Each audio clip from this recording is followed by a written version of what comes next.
Каналға қош келдіңіз. Лайк басып, пікір білдіруді ұмытпаңыз.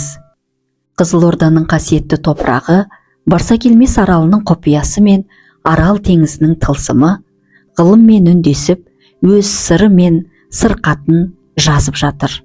Бұл жер мен көктің арасындағы үнсіз диалог, уақыт пен кеңістіктің мәңгілік естелігі.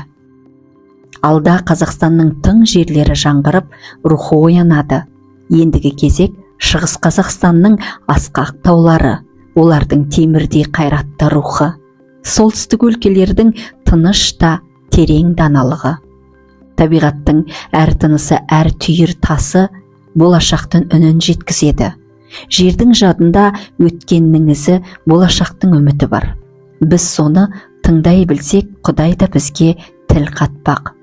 Ғалам бәрін өз ретімен тірілтіп жатыр. Мысалы, Ақтау мен Қызылорда, Ақтөбе мен Түркістан жері біртіндеп тазарып, жаңғыру сәтіне жақындап келеді. Бұл кездейсоқтық емес. Әуелі сол өлкелердің киелі, көне рухтары ояна бастады.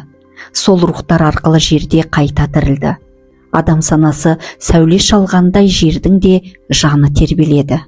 Сол сәтте көкке киелер, ұмыт болған құпиялар мен жасырын сырлар бірге оянады. Жердің оянуы рухтың оянуымен басталады. Себебі энергияның алғашқы сақтаушысы мен тасымалдаушысы адамдардың өзі еді. Бірақ енді бұл қуат бүкіл әлемге тарады. Топырақта, суда, тастың үні де, желдің демінде де энергия бар.